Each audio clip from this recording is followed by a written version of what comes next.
Thank you for the opportunity to speak on this important matter. My organization is based in Brussels. We work in the region, including in all Azerbaijan, rather, because we have not been allowed to go in Azerbaijan since 2021. Also, we work on Armenia quite closely. Perhaps I would like to make notes on the context in which we are discussing this important topic. And the context is that Armenian people have expressed their will clearly on the June 7th parliamentary elections, expressing their support towards country's European course. And Europe is also responding generously to this choice by offering possibilities to deepen economic, political, and cultural cooperation. And on this background, I think it's very important not to forget about Armenian captives who are held unlawfully by Azerbaijan. In my intervention, I will speak about two dimensions. One is legal categories or legal context, and another one is what the EU could or should be doing. Starting off with the legal status of the captives. I use the term captive deliberately. This is not a legal term as such, but it is a sort of an all-encompassing term which covers prisoners of war, civilian detainees, former political officials, and individuals against whom Azerbaijan alleges criminal liability. Their precise legal status must therefore be assessed individually according to the circumstances of their capture and their functions at the relevant time. For members of armed forces or other persons entitled to prisoner of war status, the third Geneva Convention applies. Where doubt exists, Article 5 of this convention requires that their status be determined by a competent tribunal, and until the determination is made, they remain entitled to the convention protection. Prisoners of war must be released and repatriated without delay after the cessation of active phase of hostilities. Civilians are principally protected by the Fourth Geneva Convention. Their internment is permitted only where the security of the detaining power makes it absolutely necessary. It cannot be imposed collectively or maintained indefinitely. Each detainee must have access to periodic review, and release is required as soon as the reasons justifying the internment or detention cease to exist. Unlawful confinement and hostage-taking are expressly prohibited under Geneva Conventions. Azerbaijan argues that some of those detained are not prisoners of war, but individuals responsible for serious criminal offenses, including war crimes. International law does not prevent the prosecution of genuine international crimes as such. However, even a prisoner of war prosecuted for conducts preceding capture continues to enjoy protection of the Third Geneva Convention. And one important dimension of the Third Geneva Convention is fair trial guarantees, which includes presumption of innocence, which includes principle of equality of arms, which includes right to have access to a lawyer, access to translation or interpretation where required, etc., etc. Unfortunately, Azerbaijan is a country where right to fair trial as such does not exist, and not only in relation to Armenian captives, but also in relation to its own population. My organization has documented now for almost 2 decades dozens, if not hundreds of cases of politically motivated persecution where this right simply does not exist. And I want to emphasize here, any person which is being brought to before the court in Azerbaijan cannot, by default, enjoy fair trial rights, and this is a very important consideration.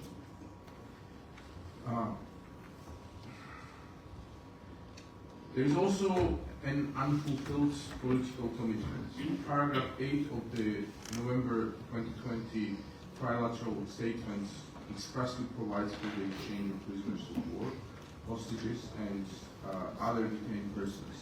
That commitment should not be interpreted narrowly or circumvented through the retrospective reclassification of conflict-related detainees. Moving on to the question of what the European Union should do, and some of those concrete steps have already been mentioned. This House has already taken principal position. In March 2025, it condemned the detention and trials, demanded release, called for medical and legal access, required international trial monitoring, and urged targeted sanctions against officials responsible for violations. In April of this year, Parliament again demanded the immediate and unconditional release of Armenian prisoners of war, detainees, and hostages. The challenge now is to move from these resolutions or from declarations into implementation. And I would like to emphasize 5 elements here. First, the release of Armenian captives should become an explicit and measurable priority in all EU engagement with Azerbaijan. It should be raised systematically by High Representative, the European Commission, the USR on human rights, and every visiting member state delegation that engages with the government of Azerbaijan. It should not be relegated to confidential humanitarian discussions or traded against unrelated political concessions.